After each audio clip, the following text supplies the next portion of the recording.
There are moments that rip your life right down the middle. You know the kind, right? One minute you're watching your son laugh in the sun, rolling down the driveway in his wheelchair, just happy as can be. And the next, you hear a scream so raw, so wrong. It's like something inside you snaps and you're standing in a place you never, ever wanted to be. Yeah, that happened. Karen May pepper sprayed my disabled son, and she only realized who I was after it was way too late for her to play innocent. Let me back up a sec, because Sundays are supposed to be safe. That Sunday was the kind where you let your guard down for once. I was in the backyard, scraping gunk off the smoker, ribs slow cooking, sun bouncing off the deck like everything in life was finally falling into place for 5 minutes. My wife was inside with our youngest, icing cupcakes and laughing, and my boy Jalen, 10 years old, wild about superheroes, crooked little smile, was out front, chalking up the driveway, drawing Batman with those bright sidewalk colors. Jalen's got spina bifida. He's been in that wheelchair since he was 3, but man, you'd never call him fragile. He waves at every single neighbor like they're old friends and somehow makes even the grumpiest folks crack a smile. Most folks, anyway. But then there's Karen. Official name's Deborah Whitman, but everyone knows her as the queen bee of the HOA, tightest ponytail in the zip code, pastel cardigans for days, and a little dog that barks louder than she ever should. It's like she's on some personal mission to patrol the neighborhood, always ready to pounce on anyone who doesn't fit her idea of acceptable. I should have known she was lurking. The only time her little rat dog shuts up is when she's got a target. And that scream? It split the air. It wasn't that I dropped my toy kind of cry. No, it was a high, piercing scream, full of terror, the kind that yanks you straight out of your skin. I dropped the barbecue tongs and sprinted out front barefoot. Didn't care, didn't even think, just knew my kid needed me. There she was, 5 feet from Jalen, her stupid little can of pepper spray still aimed at my son.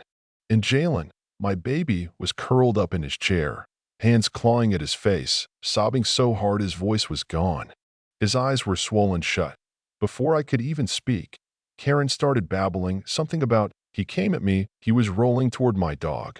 I thought, you thought what, Karen? That a kid in a wheelchair was a threat? She shut up real quick when she saw my face, and trust me, you don't want to see me angry. See, I'm retired Navy SEAL, instructor level. My job used to be staying calm when things go bad. I don't shout, I don't wave my arms, I get focused. That's exactly what I did.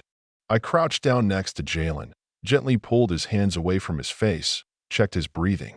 I always keep a water bottle clipped to my belt, just in case, and let me tell you, pouring water on your child's burning face while whispering it's okay, I got you, is a kind of hell no parent should ever know. My wife came flying out the door.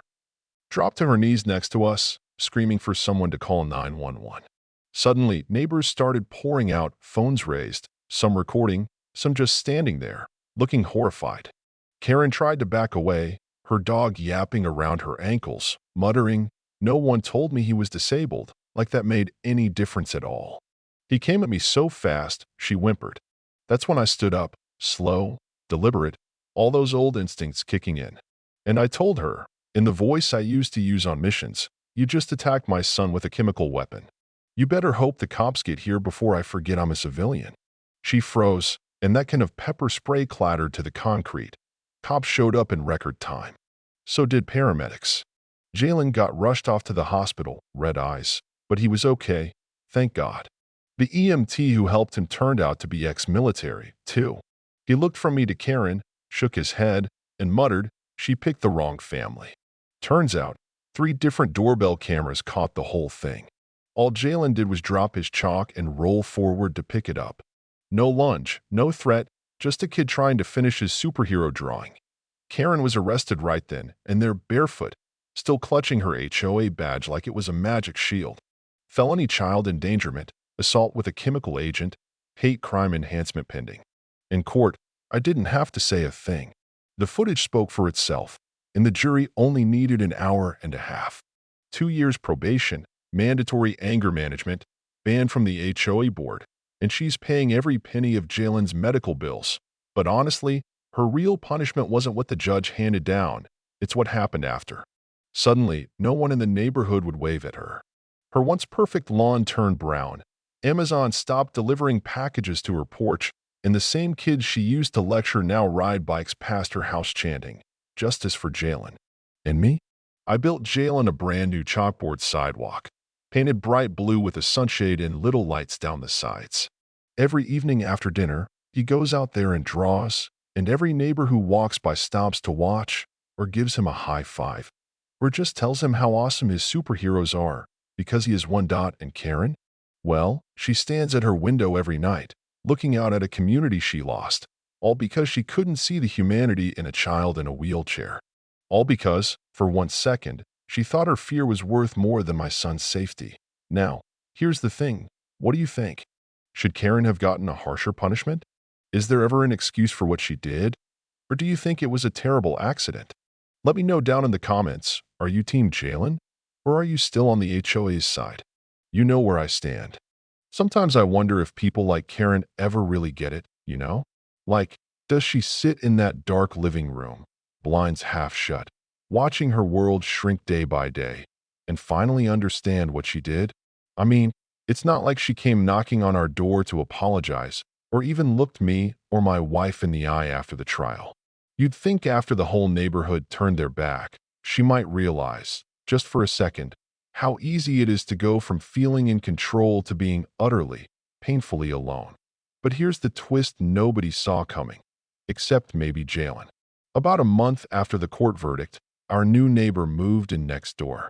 Mrs. Bowers, retired teacher, somewhere north of 70, with this shock of white hair and a laugh that cuts right through any silence. First day she's there, she wheels herself across our yard. Yeah, you heard that right. She's in a chair too, bright red, tricked out with little stickers and bells, and stops by Jalen's chalkboard sidewalk, just as he's drawing the Hulk with biceps bigger than his own head. She watches for a minute, then leans in and goes, "That's not how you draw feet, kiddo." And just like that, they're off, chalk dust everywhere, swapping superhero stories and favorite colors. Mrs. Bowers didn't tiptoe around Jalen, didn't act awkward or talk down to him like people sometimes do. She just treated him like any kid who's got big ideas and nowhere to put him except the sidewalk. Next thing you know, they're working on a whole mural, neighbors stopping to add a star or a sunbeam, even the mailman grabbing a piece of chalk on his break. Suddenly, what Karen did felt small, in a way, like her cruelty was getting washed out by the sheer stubborn hope of people who wanted to do better. Of course, Karen noticed. It's hard not to when half the streets gathered out front every other evening, kids laughing, parents talking, someone always bringing lemonade. I caught her watching once, standing in her front window with the curtain pulled tight, that old HOA badge nowhere in sight. There was a look on her face, bitterness, yeah, but maybe something else too. Regret, maybe? Or just the slow realization that fear and power don't buy you love, and certainly don't earn you respect. That a couple weeks later, another curveball hit. A reporter from the local news showed up. Apparently, someone had tipped her off about the superhero sidewalk and the story of what happened. At first, I wasn't sure I wanted to talk. We'd had enough attention, and honestly, I just wanted to move on. But Jalen, he was ready. He stood out there, grinning, eyes bright, talking about how heroes aren't just the people on TV. They're anyone who shows up when things go wrong, anyone who chooses to do the right thing, even when it's hard. The segment aired that Friday. Next day, people we'd never met started driving by, slowing down to check out the chalk art. Some brought cards, some dropped off sidewalk chalk, and a few even shared their own stories about growing up disabled, about being underestimated, about learning to fight for joy when it doesn't come easy. It wasn't all positive, though. A few anonymous letters landed in our mailbox, stuff like, "You're making a spectacle of your kid," or "Maybe you should keep your problems private." But you know what? The good outweighed the bad, every single time. And here's where the real change happened. Our HOA had to hold an emergency meeting. Without Karen running the show, folks realized they'd been following rules out of fear, not respect. People started questioning why one person ever got to decide who belonged and who didn't. By the end of the month, they'd set up a new community council, real representation, open votes, more neighbor-to-neighbor help. Someone even nominated Mrs. Bowers to chair the new Accessibility Committee. First meeting, she rolled in with Jalen at her side and declared, "We're here to make this place better, not smaller." I think about that night a lot. The street full of laughter and porch lights. Jalen sprawled out with blue chalk dust on his cheeks. Mrs. Bowers holding court with the kids like some superhero general. Even my wife, usually quiet about these things, looked around and said, "I almost feel sorry for Karen now. Almost." There was a peace in that moment. Not the kind where you forget what happened, but the kind where you know you turned hurt into something stronger. And you know, as much as I wish that Sunday never happened, I can't deny what came after. Jalen found friends. We all found community. And Karen, well, she found out that power means nothing when you lose your humanity. Maybe she'll change. Maybe she won't. That's not really up to us. But it is up to all of us to decide. When we see something wrong, do we look away or do we step up? Do we protect the vulnerable or do we let fear dictate who gets to feel safe? So what would you have done? If you were in our shoes, would you forgive or would you push for even more justice? Let's hear it. Drop your thoughts below because these questions are bigger than one street or one neighbor. This is about who we choose to be when nobody's watching.